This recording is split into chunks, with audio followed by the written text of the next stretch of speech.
Nah, inilah yang beliau sebut karena kita menghadapi generasi Y dan generasi Z, atau saya anggap sama ya, kita sebut sebagai milenial yang punya karakteristik yang berbeda, termasuk cara memimpin yang berbeda.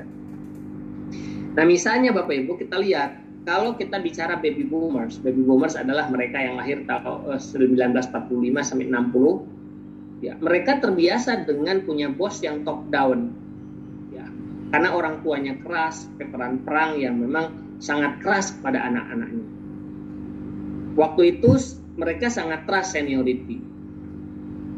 Waktu itu pula berada di era industri mungkin 1.0 atau 2.0, di mana kontrol dan operation excellence menjadi penting. Mengontrol, memastikan prosesnya benar gitu. Mode hubungannya ya vertikal, atasan bawahan. Jadi orang bekerja itu tidak hubungan seperti sekarang kita bisa bertegur sapa dengan teman sebelah, ngobrol, ngopi bareng. Dulu kerja ya kerja gitu. Bahkan mungkin kalau hari ini ada ruangan dibuat sekat-sekat kecil seperti puzzle gitu ya, seperti labirin begitu. Ini adalah era baby boomer sebetulnya. Modenya vertikal, suksesnya orang pada saat itu adalah position. Fokusnya kepada proses tentu saja. Jadi memastikan prosesnya excellent ya. Pocket of excellence-nya di proses. Nah, orang-orang di baby boomers ini karakteristiknya adalah risk prevention, artinya mereka tuh tidak mau beresiko. Maka wajar kalau baby boomers itu mereka bisa bertahan lama di dalam satu perusahaan meskipun digaji.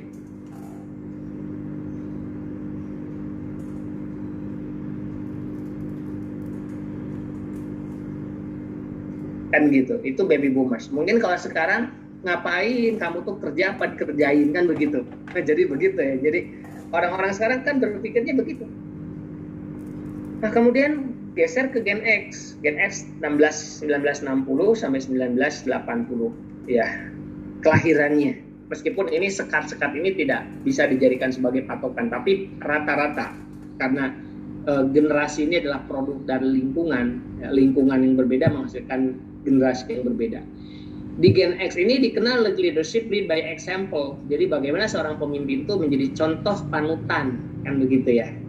Jadi kalau bos top down itu ditakutin, kalau Gen X itu memang bos yang punya, yang menjadi panutan, sikapnya bagus, bisa nyontoin, ngemong dan lain sebagainya, itu menjadi sesuatu yang diinginkan.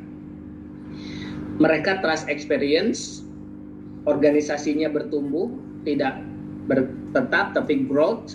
Modenya sudah mulai matriks hubungannya.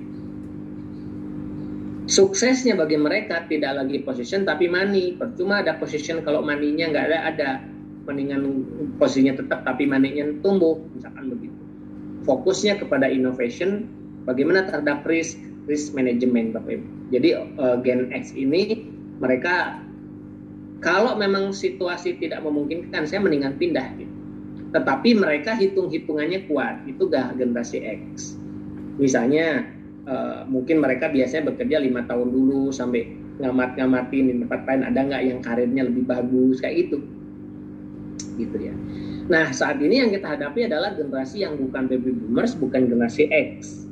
Kita sebut saja dengan generasi milenial, meskipun milenial ini sebetulnya tepatnya untuk generasi Y. Nah, leadership-nya ternyata yang dibutuhkan adalah inspirasi dan pelayanan, Bapak Ibu. Karena mereka memang hidup dilayani gitu. Ya. Tidak dalam situasi yang mandiri, meskipun tidak semua ya. Nah, kaitannya dengan age, trust, capability, dan regardless of age, dari mereka itu tidak ada sekat usia.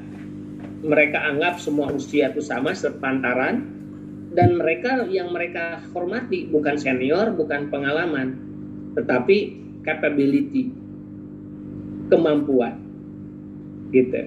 Jadi kalau para pemimpin nggak mampu, ya dilemahkan.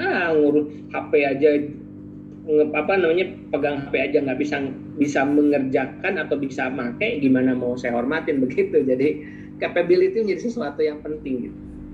Ya.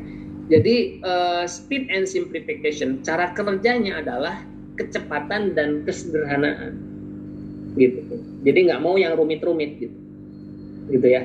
Modenya jadi horizontal, karena tadi regardless of age jadi horizontal, semua orang itu berada di level yang sama, kesetaraan gitu suksesnya. Nah, sudah beda lagi, meaning and contribution, kebermaknaan dan kontribusi. Jadi generasi milenial ini adalah semakin dipercayai, semakin diberikan peluang, itu semakin suka meskipun mereka tidak punya pengalaman. Ya, fokusnya kepada outcome, kepada hasil, pengen instan, pengen cepat dan lain sebagainya. Dan tipe-tipenya terhadap resiko adalah risk taking. Jadi itulah kenapa kalau dia nggak suka dia tinggalkan. Gitu. Kalau nggak punya duit ya biarin aja, nggak apa-apa. Kan hidup itu tidak harus pakai duit, pinjam ke teman, punya orang tua dan lain sebagainya pun bisa. Nah ini, jadi generasi inilah yang saat ini kita hadapi dan ada di sekarang ini jumlah Y dan Z ini tahun 2024 diprediksi itu 75% ada di dalam organisasi kita. Kemarin saya memberikan pelatihan di Mahkamah Konstitusi, Bapak Ibu. Itu 75%-nya adalah generasi Z dan generasi milenial, bisa dibayangin ya. Salah satu masalahnya adalah muncul konflik karena perbedaan karakteristik ini gitu. Rupanya konflik ini karena ketidaksadaran ada generasi-generasi baru yang membutuhkan cara dan gaya memimpin yang berbeda.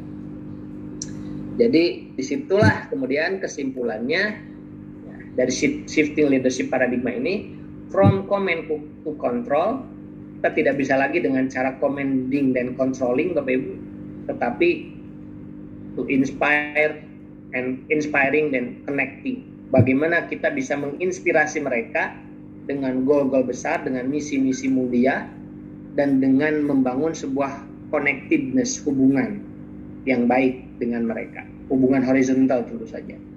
Nah ini kita baru bicara leadership paradigma ya, yang harus dibangun. Oke, ini mungkin ambil misalnya sebuah buku ketika millennial take over, when millennial take over, dia penulis Notter dan Grant, dia bilang mindsetnya harus dirubah, melihat bisnis itu tidak lagi melihat sebagai sebuah bisnis, tetapi melihat orang-orang yang ada dalam bisnis itu, Bapak Ibu, gitu ya. Jadi mindset pemimpin bukan lagi to manage, tapi to lead. Makanya kenapa di The 5.0 Leader saya tuliskan from planning to inspiring. Jadi jangan hanya membuat sebuah rencana dan fokus kepada rencana, tapi bagaimana rencana itu harus menginspirasi orang. From organizing to motivating. Tidak hanya tentang bagaimana membuat planning, organizing, actuating, controlling, evaluating itu. Tidak hanya organize, bagi tugas, tapi juga motivating, gimana caranya memotivasi mereka supaya mau menjalankan tugas itu. From actuating to ya tidak hanya sebatas actuating, tapi di situ ada coaching, ada empowering di situ. Jadi tidak hanya tentang bagaimana membuat tim bekerja, tapi hadir beserta dengan mereka. Inilah yang saya sebutkan, bukan laba tapi visi, karena visi itulah yang menggerakkan orang, bukan memerintah nyuruh kerja tapi melayani dan menginspirasi, bukan hubungan vertikal atasan bawahan ya, tetapi hubungan horizontal, membangun sebuah connectedness, bukan hierarki tetapi jaringan. Hubungannya itu tidak hanya sebatas pekerjaan tapi membangun jejaring di mana setiap orang berkomunikasi, berkolaborasi. Organisasinya nanti bukan lagi organisasi top down, tetapi organisasi yang berjejaring, terhubung antara satu orang dengan orang yang lain secara langsung tanpa perantara begitu. Dan ini nanti efeknya berarti kepada struktur organisasinya, Bapak Ibu. Bukan senioritas tetapi kapabilitas. Ini juga sesuatu yang menjadi penting ya. Nah ini kata when millennial take over.